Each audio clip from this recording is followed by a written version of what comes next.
de nous accueillir. On vous remercie de nous donner la possibilité de pouvoir échanger avec vous. Nous, on aimerait tout simplement vous donner de la voix. Et pour ça, on aimerait savoir déjà, si vous souhaitez en parler, comment vous en êtes arrivé là aujourd'hui. Pour quelles raisons êtes-vous venu en France?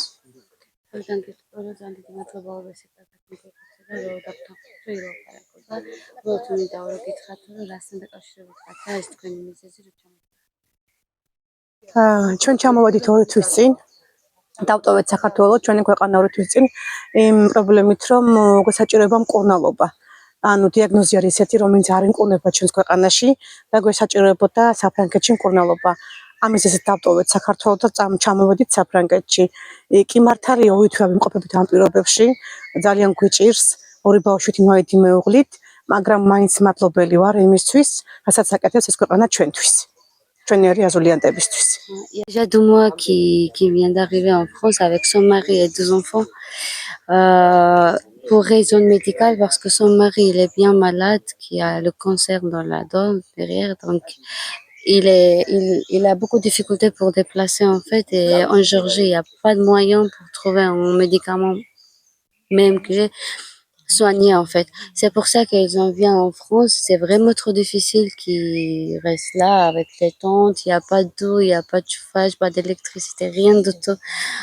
Même pas de douche. Mais il y a vraiment beaucoup de merci à dire pour France et France que il y a quand même les tentes qui peuvent dormir quoi. Oui, Pour d'accord. soigner son mari en plus. D'accord. Mm. Très bien. Et comment vous vivez cette attente? Comment vous vivez les démarches, la situation actuelle? Comment vous la ressentez? Qu'est-ce que vous aimeriez dans la mesure du... Qu'est-ce que vous aimeriez... Pardonnez-moi. Quelle action aimeriez-vous qu'on mette concrètement en place pour pouvoir vous venir en aide?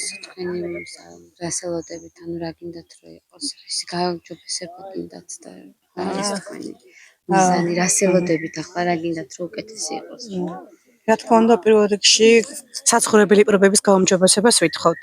უთავშესაფარი გქონდეს და ვიცხოვროთ ელემენტარულ პირობებში და გქონდეს ის მინიმალური პირობა, რაც აუცილებელია ადამიანის ყოველდღიურ ცხოვრებაში და იმედია მოხდება ეს მალე და გადაგვიყვანენ ყოველს თავშესაფრებში და დაიწყება მკურნალობა, ამ ეტაპს რაც გვესაჭიროება ჩვენ.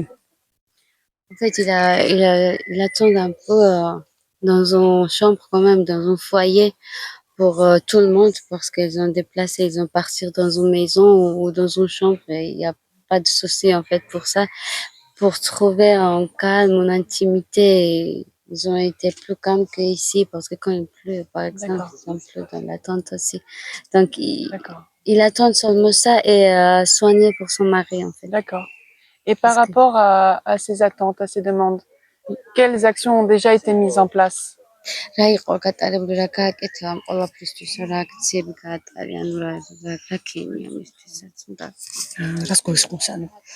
რა გააკეთე დღემდე? მაგას გულისხმობს რა რეები ჩაატარე აი შენი მეუღლისთვის ანუ პირველი ეტაპი ის იყო რომ მივედით პირველი ვიზიტი ქონდა ექიმთან ვიყავით სამარაში ვიზიტზე შემდეგი ნაბიჯი ის არის რომ დაგვინიშნეს რანდევუ ჰოსპიტალში შემდეგი ნაბიჯი გადაიდგა ჩვენი მკურნალობისთვის წინ დანიშნული არის ბიოპსიის პროცედურა რომელსაც ველოდებით და გავიკეთებთ 22 ივნისს სკოლაში ჩარიცხეს ბავშვი, რაც ჩემთვის ძალიან მნიშვნელოვანი იყო და მისასალმებელია და გასახარებელია. დავდივართ ამ ეტაპზე სკოლაში, ველოდები მეორე ბავშვის ჩარიცხვას კოლეჯში. რა ვთქვა? La première démarche, c'était qu'ils ont parti à Samara. Ils ont été déjà avec son docteur, prendre rendez-vous à l'hôpital. Et il y a une date pour biopsie, pour faire un examen. C'est quoi en fait exactement? C'est quelle étape de son maladie? La deuxième démarche, c'était en l'école. Parce que son fils, il a déjà trouvé, pour son fils, ils ont déjà trouvé en l'école. Mais pour la fille, il n'y a pas encore moyen pour la collège. Donc, ils en attendaient ça. C'est tout en fait, qu'est-ce qu'elle fait pour le moment. Très bien. Ce que je veux bien dire pour lui, En fait, ils ont attendu depuis 2 mois presque une place par 115 et ils ont refusé à cause de dire que il y a pas de place adaptée pour le monsieur handicapé. En fait. C'est pour D'accord. ça qu'ils ont donné rien. Ouais. Il y a გაიზრდოქენებით beaucoup de moustiques, il y a beaucoup de choses dans les tentes qui Bien sûr, arrivent. Donc bien sûr. c'est vraiment Surtout une chose avec qui embête. Oui. surtout avec la période estivale, là, oui, Mm. effectivement, les chaleurs qui commencent, qui sont déjà bien présentes et qui commencent à arriver de plus en plus, oui, tout à fait. D'accord. წერები და რაღაცები, იმიტომ რომ ხო სიცხე რო არის და ისო ხო ვიცი იქნება თვდებით ამ ხო ყველაფერსა და კარგი იქნება ამ ეტაპზე რასაც ვითხოვ პირველ რიგში არის საცხოვრებელი მოყოფილება ჩვენ La première უახლოეს fois პერიოდში qu'il a demandé maintenant une chose, il a une chambre en fait, pour les enfants et pour son mari, parce qu'ils sont trop fatigués en fait. D'accord. Et en voyant sur du long terme, dans l'idéal, s'ils arrivaient à obtenir du coup un logement, des aides appropriées et une situation tout simplement qui leur permette de vivre correctement. Mm. Est-ce qu'ils se projettent de rester en France? Et si oui, est-ce qu'ils souhaitent du coup vraiment intégrer la société? Et dans ce cas, qu'est-ce que les organismes français peuvent déjà faire pour eux, pour leur faciliter les démarches, pour leur faciliter cet accès? Est-ce que ça pourrait leur convenir? Ou est-ce qu'ils projettent de repartir par la suite dès que monsieur aura pu avoir les soins nécessaires? D'accord. რას ფიქრობთ ამ მომავალში, ანუ თუ ეს დამთავრდება შენ მოყვე გამოჯამთელება გინდა თუ დაბრუნდეთ საქართველოს ქვეყანაში თუ დარჩებით და აქ გაქვთ მომავალი, ანუ ჩვენ რა შეგვიძლიაო თქვენი მომავლისთვის, რა შეგვიძლია რომ გავაკეთეთო, რითი შემიძლიაო დაგეხმაროთო თქვენი ნაბიჯების გადადგმაში, რა არის თქვენი მომავალი, იმის გარდა რომ ანუ უნდა გამოჯამთელდეს თქვენი მეუღლე და თუ გამოჯამთელდება დარჩებითო თუ წახვალთო. გავჩებ მოგთქვი ანუ პირველ რიგში მინდა რომ გამოჯამთილდეს ჩემი მეუღლე და შემდეგ ვაპირებ დარჩენას ამ ქვეყანაში თუ კი მექნება შესაძლებელი პირობები დავჩებით რა თქმა უნდა და მოგწონს ეს აქაური ცხოვრებაც მისაღები იქნება შემდეგ ეტაპზე როგორც კი თავშესაფარს მივიღებთ გაუმჯობესდა და იმედია ჩვენი ცხოვრების პირობები და უფრო კარგი მომავალი გვექნება. Là, si son mari va être bien, il a soigné, et bien sûr qu'ils sont restés en France parce ils aiment trop la vie. Elle pense que c'est vivre ici parce que pour les enfants, première fois. Et il va voir après comment ça se passe, comment ça se fonctionne. La vie, en fait, ça dépend pour son mari, en fait. D'accord, très bien. Est-ce qu'elle souhaiterait faire passer un message, ajouter quelque chose que nous pouvons transmettre?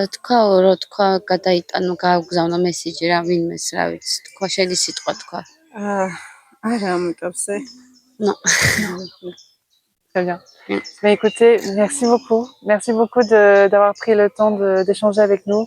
Et on espère que par notre biais, par le biais du média pour lequel nous travaillons, on espère avoir la possibilité de donner de l'écho à votre voix et peut-être essayer de faire bouger les choses un peu plus rapidement. მადლობა რომ გამონახეთ ჩვენთვისო დრო და ილაპარაკეთ ჩვენსო და ჩვენსო ჩვენი მხრივ ყველაფერს გავაკეთებთ შევებული. რომ თქვენს გვერდით დავდგეთ ჩვენი ხმა მივაწოდოთო იმ ადგილებს სადაც საჭირო არის და გავამჯობესოთ თქვენი პირობები.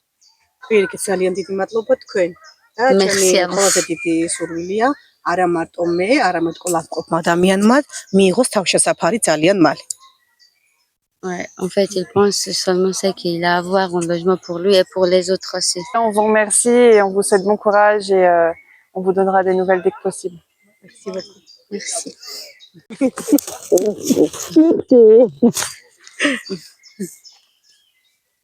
Madame a accepté de nous faire visiter son campement. Excusez-moi. C'est pas grave. Excusez-moi. C'est parfait, c'est très bien. Excusez-moi. D'accord, très bien. Vous avez beaucoup d'humidité? Oui. Vous vous arrivez quand même à vous protéger un petit peu des moustiques. On a pu vous donner des petites crèmes pour vous protéger des moustiques, des Oui, oui. femmes, სანიტარიზები ჯერში ხო. რაც შეიძლება რომ კიპიდოთ და ხო. ახლა შეიძლება ყველაფერი ვერ გავაქროთ, მაგრამ დავიწყოთ მინიმუმამდე რომ თქვენი ის იყოს დაცული. Et comment ont-ils vécu cette période du corona? La période de Covid, ils ont été dans un gymnase avec les tentes. C'était pareil, en fait, seulement qu'il y avait un gymnase.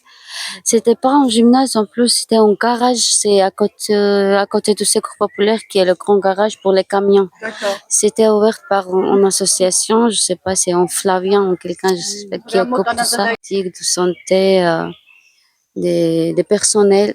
Et nous, il y avait gendarmerie, comme ici, mais personne qui protège les femmes. Par exemple, les gens qui te parler. Le secteur, ouais. On a passé beaucoup de difficultés en Géorgie. Là, il n'y a pas de médicaments, il n'y a pas d'assurance comme ici. Oui. Mais après, c'est la française, ils disent non, c'est pas notre problème, qu'il n'y a pas d'assurance maladie et tout ça. Mais la monsieur qui a le vrai malade là maintenant, avec maladie grave, je sais pas comment ils vivent s'ils viennent pas en France. Soit allemand, soit en France. Après, ils ont choisi le pays qui a les connaissances quand même. C'est pas facile, vient dans un grand pays. Il y a personne pour toi. Même que, par exemple, il est au Kuala ou Samara ou quelque chose comme ça. Donc, ils ont choisi le pays qui a beaucoup de Géorgiens. C'est pour ça. Parce qu'il y a des questions suivantes. Pourquoi en France? Ouais, c'est pour ça. C'est ici, et ben, si on pouvait les décourager un peu en les laissant dehors, ça vaut pour les personnes déboutées. Mais les autres, celles qui viennent d'arriver, qui sont en demande d'asile, on a des gens qui ont fait leur demande d'asile en avril. Pourquoi elles ne sont pas logées? C'est la loi. La loi dit elles ont les conditions matérielles d'accueil, elles doivent avoir l'argent, si elles n'ont pas encore, et elles doivent avoir un logement. Et c'est pas le cas. Donc nous on fait du Koalia gratuit à la place de ceux qui ont l'argent pour faire, parce que nous on n'a pas. Et la mairie sur Rennes, c'est bien une mairie socialiste qui est au pouvoir. Et elle vous aide, elle vous permet de... On est en lien avec eux sur l'histoire d'extincteurs et de poubelles. Voilà. Leur rôle se limite aux extincteurs et aux poubelles. Ben, comment ils ont s'était dit, assurer la sécurité sanitaire et sécuritaire, ou je crois un truc comme ça. D'accord. Encore un terme pompeux pour qualifier quelque chose d'inqualifié. Après, la responsabilité, c'est la préfecture. Si la mairie, demain, elle ouvre un gymnase, elle dit, bon, allez, on met 60 personnes dans un gymnase, la préfecture, elle s'en lave les mains. Plus ils font déjà, voilà, ils font bien plus que d'autres villes. S'ils font encore davantage, la préfecture, elle fera encore moins aussi. Là, toutes les personnes, c'est à l'État de les prendre en charge. Ils veulent pas les prendre en charge. Et du coup, quel témoignage souhaiterez-vous apporter de votre côté? Alors, deux choses, moi, que je rajouterais.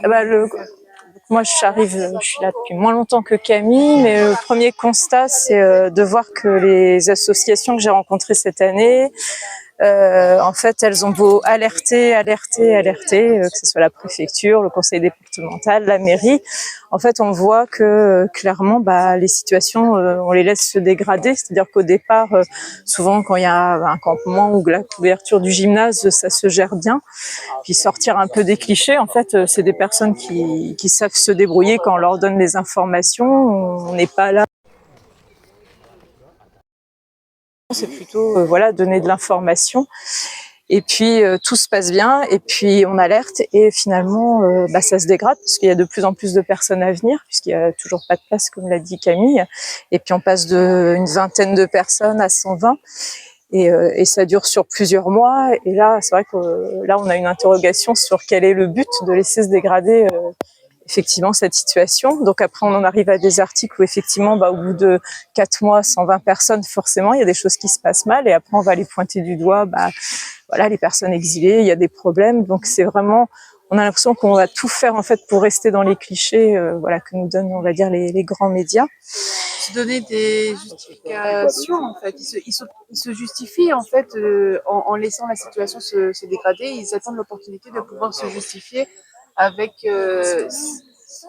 disons ce qui se passe de manière logique en fait. Au Bah, bout d'un moment, c'est une interrogation, ça ras-le-bol. voilà, se dire pourquoi, alors qu'on est alerté, alors qu'on sait ce qui se passe, alors qu'on sait que les personnes sont en danger matériellement quand on arrive à 120 sur le gymnase. Voilà, l'interrogation, c'est pourquoi on continue de laisser les choses se dégrader. Vous avez l'impression que d'une certaine manière, du coup, ils laissent les choses se dégrader en attendant d'avoir justement cette petite opportunité de justifier par, par le, comment dirais-je, par les événements en fait qui ont lieu pardon, au sein de ces campements, les tensions qu'il peut y avoir, etc., mais dues à la surpopulation au sein de ces campements. Donc, ils se justifient par rapport à ça. La dégradation, c'est les faits. Après, nous, on n'est pas dans leur tête pour savoir voilà, pourquoi les situations se... Après, comme disait Camille, on sait très bien qu'il y a des logements et qu'il y a des possibilités et il y a des choix à faire. Voilà, il y a des choix à faire. Tout simplement, ils attendent que ça se dégrade pour avoir le prétexte de les pointer du doigt sans pouvoir se remettre en question et dire, bah voilà, si on fait pas les choses, c'est à cause de ça. C'est un questionnement. D'accord. En tout cas, c'est le ressenti. En tout cas, quand on arrive comme ça, comme moi, depuis pas très longtemps, oui, c'est la première question qu'on se pose quand on voit sur plusieurs mois les choses se faire et quand on rencontre les personnes qui sont actives depuis plusieurs années et comme disait Camille, qui commencent à être blasées parce que c'est toujours le même, c'est toujours la même histoire qui se répète. On démarre, tout se passe bien, les choses, on alerte, on pourrait trouver des solutions, mais ça se dégrade et du coup, on retombe dans les clichés que voilà que certains attendent et qui sont entretenus et c'est pour ça que parfois c'est vrai que dans la presse quand on voit au final certains articles, on se dit voilà. Donc alors que au gymnase, oui, 120 entassés, voilà, à un moment donné, il y en a qui pètent un plan. Et on sait qu'il y a des médias qui vont être friands un peu de ces. D'une certaine manière, c'est une non-assistance à personne en danger. Il y a eu. On appelle la police pour une bagarre qui viennent pas. Oui. Dont l'instinct pousse des fois à de tels extrêmes. Ouais. Alors, on est dans une configuration un peu particulière. C'est vrai que d'habitude, on a toujours des gens qui ont les premières allocations ou par le département ou qui est encore là. Là, on a, sur les 11 familles, il n'y en a pas une seule qui a un revenu. Celles qui viennent d'arriver sur le territoire, il faut qu'elles attendent, leur fait leur demande d'asile, les 45 jours que leur carte marche, et puis leur carte marche pas, donc il faut attendre que l'OFII la change. Même la famille qui est là depuis le 27 avril, un petit peu, 13 avril, ils sont arrivés, ils ont toujours pas un rond. Les familles qui sortent de Canada dans le département, c'est pareil, elles ont sollicité l'aide du département, c'est mi-août qu'elles ont rendez-vous. Donc le temps qu'elles... Donc là, on a des familles qui ont des enfants qui ont faim. Mais vraiment, on est à Rennes, on a des enfants qui ont faim. Donc c'est pour ça aussi là dehors et qui vont à l'école. Nous, c'est pas notre rôle en fait d'amener de la bouffe et c'est compliqué les distributions. Là, c'est là, de l'autre côté, c'est tellement rigolo. Mais des enfants qui disent, dis pas maman, mais tu sais, samedi dimanche, on n'a pas à manger. Donc nous, on est à titre individuel, voilà, on n'est pas beaucoup à venir ici, à amener un peu de bouffe alors que c'est des gens qui sont complètement autonomes. Ils vont le lundi au Resto du Cœur, ils vont le mercredi au Resto Popper. Ils font tous les lieux. Samedi, ils se sont fait refouler à un endroit. Et ce week-end, du coup, il n'y avait pas grand-chose. Et c'est pas normal. Les gens qui sont arrivés ont de plus en plus de mal à être régularisés quand ils n'ont pas obtenu l'asile. On ne veut pas entendre le fait qu'ils sont là et qu'ils ne repartiront pas et que donc il n'y a pas d'autre solution que de les régulariser, leur donner des papiers pour qu'ils puissent travailler et être indépendants. Donc, en faisant ça, les générations s'additionnent. Ceux qui sont arrivés il y a 5 ans, 6 ans, qui parlent bien français maintenant, qui ont créé des liens, qui sont prêts à trouver du travail et à vivre de façon indépendante, on les en empêche. Ils sont toujours là. Ils sont toujours dans les difficultés de logement et les nouvelles générations continuent à arriver et donc tout est engorgé partout. Sur Rennes, il y a un tissu d'associations qui font beaucoup, qui aident beaucoup. Tant que les gens étaient régularisés au bout de quelques années, avaient besoin d'aide un temps, puis partaient et menaient leur vie, le système fonctionnait. Il y a très peu de régularisation actuellement et donc personne n'a plus de solution et le système s'enraye. D'accord. Et comme votre collègue nous en informait tout à l'heure, c'est le fait aussi de parquer, même si je n'aime pas ce terme, c'est le terme je pense le plus adéquat, le fait de parquer aussi ces personnes, de les entasser par exemple dans un gymnase ou dans un hangar. Ça c'est pas l'État qui le fait. Qui crée les tensions et qui crée du coup des situations qui leur donnent de bonnes excuses, des prétextes Oui, mais- pour refuser justement ces demandes-là. Ça, c'est pas l'État qui le fait, c'est les associations qui font, puisque l'État ne fait rien. L'État abandonne les gens à la rue. Bah, les associations, elles font ce qu'elles peuvent avec leurs petits moyens, Mais et donc se trouvent prises dans un... Mais Voilà. ça donne de l'eau au moulin Bien sûr. de l'État. Bien sûr, bien sûr. Et enfin, ça va pas s'arrêter. On sait tous que les migrations, ça ne va pas s'arrêter parce que le dérèglement climatique, parce que il y a des guerres partout, il y a toujours des dictatures. Enfin, ça ne va pas s'arrêter, ça va continuer. Mais au lieu de dire bon bah on va s'organiser, on va gérer, non, on dit non, on ferme, on met des frontières, on met des barrières, on laisse les gens se noyer dans la Méditerranée. On va pas avancer comme ça, là. Il faut ouvrir les yeux, il faut constater. On est au 21e siècle, les gens bougent. Nous, on est très... Pour nous, c'est très positif d'envoyer nos enfants à l'étranger parce qu'ils vont découvrir des choses, parce qu'ils vont se former. Bah oui, mais il faut que ça marche dans l'autre sens aussi. En permettant aux gens de venir, de passer quelques années, peut-être qu'il y en a qui repartiront enrichis, qu'on fait une formation, il y aura un échange. Mais en fermant les frontières, on enferme tout le monde. Ceux qui sont en France, ils peuvent plus en sortir.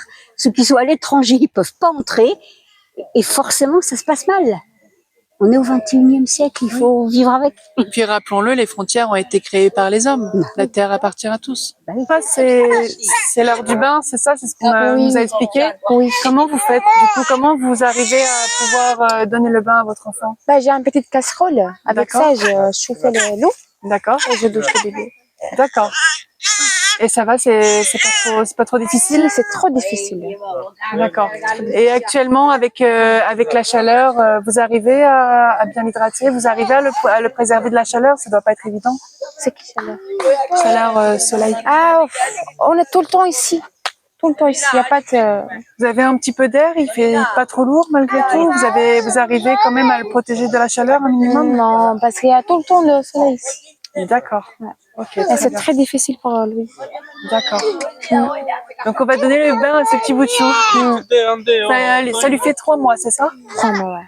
D'accord. Et vous, comment vous vous sentez? Ça a été après l'accouchement? Comment vous vous sentez? Vous arrivez à récupérer? Oui, ça a été, mais pour le moment, je suis un peu stressée. Pas bien respirer, tout ça. Je comprends. Très bien. Eh ben, écoutez, on va vous laisser donner le bain aux petits. Vous avez besoin d'aide? Non, ça va aller. D'accord. Merci. Donc là, nous assistons à la préparation de l'eau du bain pour le petit bébé de 3 mois que vous avez vu. La jeune maman s'apprête à faire chauffer l'eau, donc dans ces bidons, comme nous vous le disions à l'instant, qui ont été apportés pour qu'ils puissent transporter l'eau plus facilement. Eau qu'ils récupèrent dans les sanitaires du parc des Gailleuls, un campement, enfin la partie camping qui n'est pas très loin du parc des Gailleuls.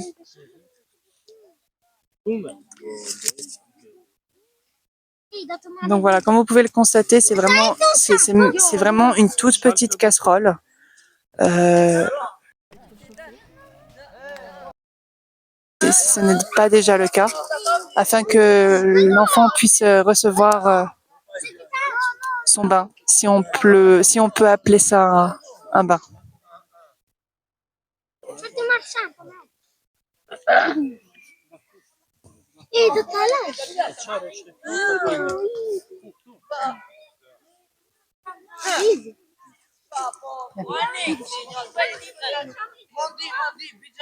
Donc vous voyez, ça s'apparente plus à une toilette rapide. Ils font avec les moyens du bord. Ils assurent toujours, bien sûr, d'avoir l'hygiène nécessaire, surtout pour les enfants, avec les moyens qu'ils ont.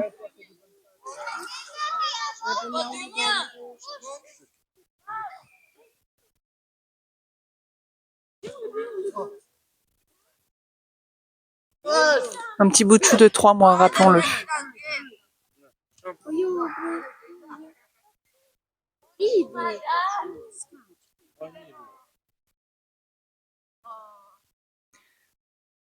Petit bout bien docile quand même. Hein. On en connaît plus d'un qui n'aurait pas supporté cette situation et qu'on entendrait déjà pousser des cris.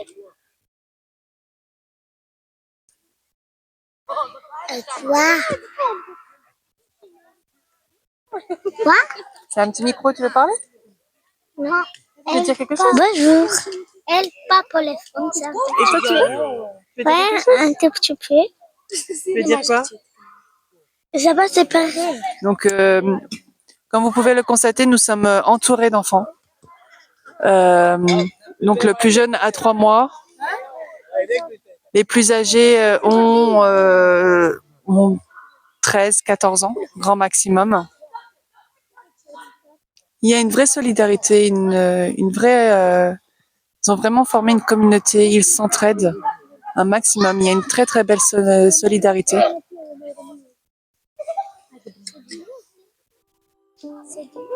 Et voilà, un petit bout de chou tout propre. Enfin.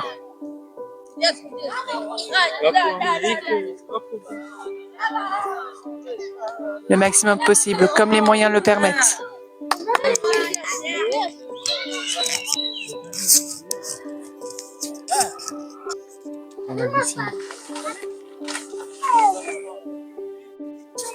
Donc là, on nous fait visiter une autre tente. Comme vous pouvez le voir, c'est vraiment dans des conditions très, très rudimentaires. Ils sont envahis par les moustiques. Et nous avons une jeune reporter avec nous. on est vraiment, voilà, comme vous pouvez le constater, je ne sais pas si vous arrivez à bien voir à l'écran, mais il y a une invasion de moustiques même dans la tente, malgré le fait qu'ils essayent de protéger un maximum, de la garder fermée. Mais voilà.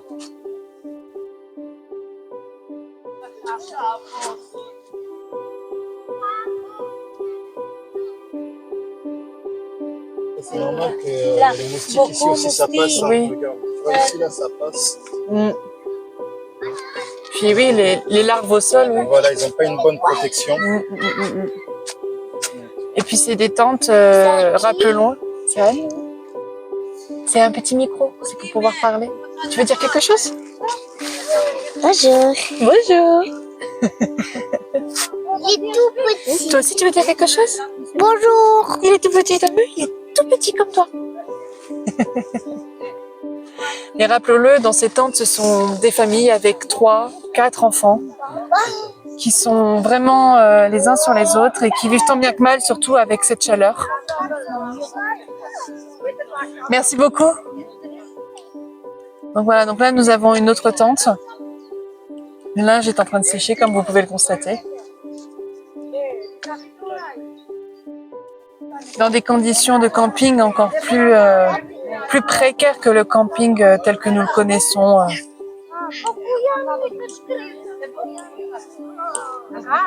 Lorsque nous partons en vacances, pour ceux qui ont eu la possibilité déjà de faire du camping, on est dans des conditions encore plus rudimentaires.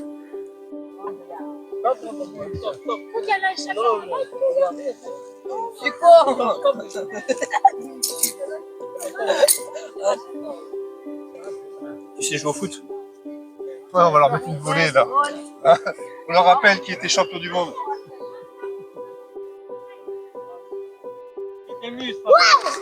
Donc, comme vous pouvez le constater, là, on a quelques bidons, comme nous le disait l'une des personnes qui nous ont apporté un témoignage tout à l'heure, que vous avez pu entendre. Il y a eu une distribution de bidons afin de pouvoir transporter l'eau plus facilement. Malgré le contexte actuel, malgré la situation dans laquelle ils vivent actuellement, il y a toujours des petits moments comme ça, de légèreté, des moments très conviviaux. Vous pouvez constater que notre collègue s'amuse bien. Voilà, malgré les difficultés qu'il traverse actuellement, on peut vraiment constater qu'il garde le sourire, qu'il garde cette force, qu'il garde cette volonté. Et la question qu'on peut se poser, c'est Pendant combien de temps encore pourront-ils supporter tout ça? Combien de temps pourront-ils endurer tout cela?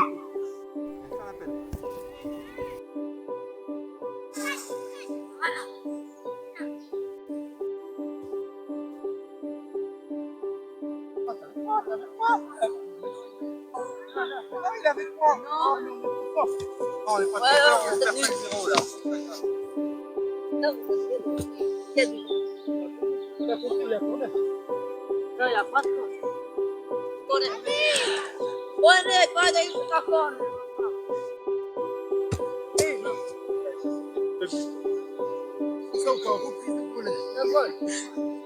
Vous mettez sur la peau, vous étalez et ça va repousser les moustiques. Ça évitera qu'ils viennent vous piquer. Madame. Ça. Pardon. Niye say? Niye moa? Niye say? Sen vetin ben yaku. C'est pour... Ebra.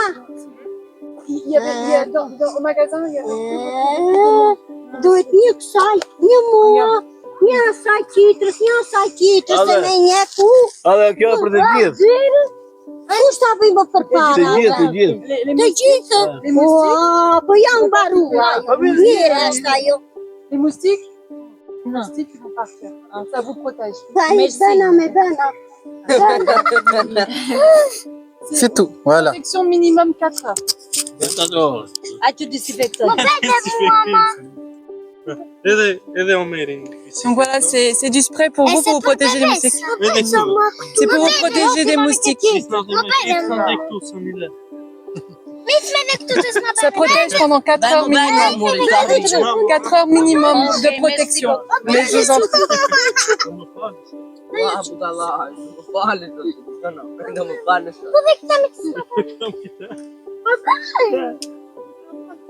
Comme ça, il n'y a plus de moustiques qui viendront t'embêter. Ou moi. Viens manger. Ça va me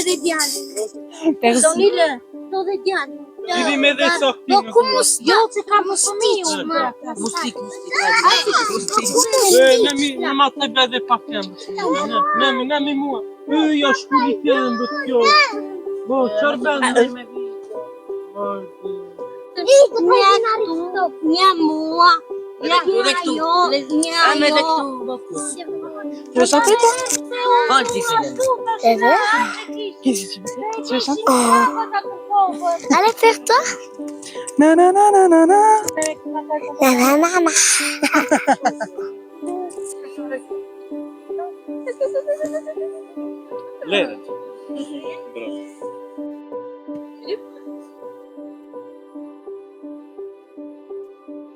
Ah non, toi t'as déjà le chouchou. Toi t'as le chouchou.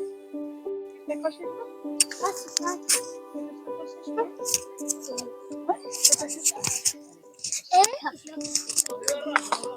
Ah non, je suis désolée, ça je peux pas te le donner. Désolée, je peux pas te le donner, c'est ma maman qui me l'a offert.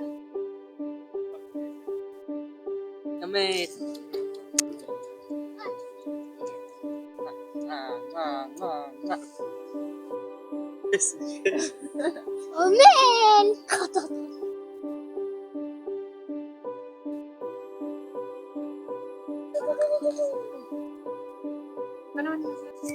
Toutes les deux.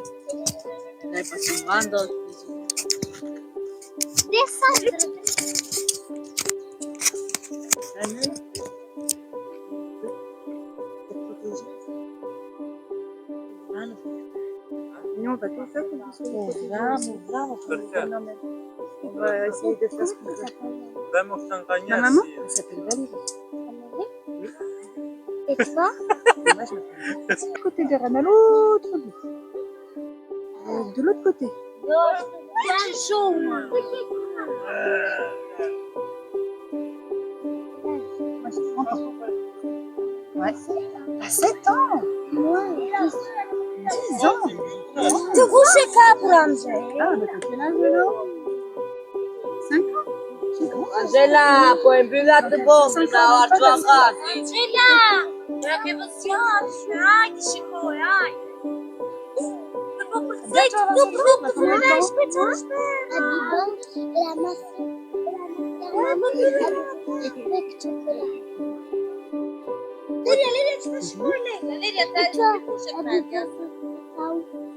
Moi, c'est au mois de mai. C'est le 18 mai, mais c'est pas c'est quelle date? En plein été. 18 août? Non? Tu sais plus? Tu demandes à ta maman?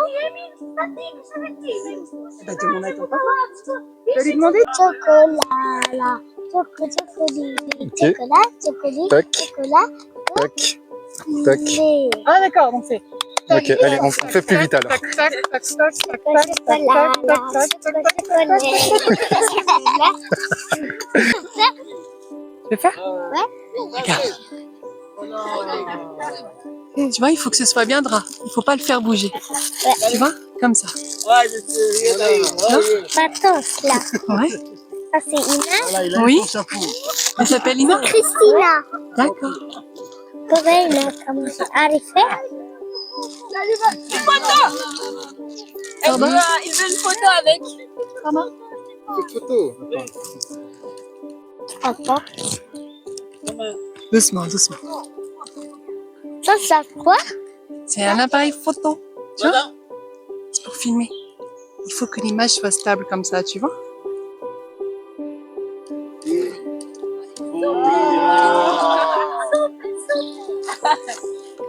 Ouais, la photo. Ouais, ils font des photos. Attends, elle. Une belle photo. Ouais. Tu vois? Comme ça. Il faut toujours que l'image soit stable. Monsieur le caméraman. Monsieur le caméraman. Monsieur le caméraman. Votre caméra vous demande. Attends.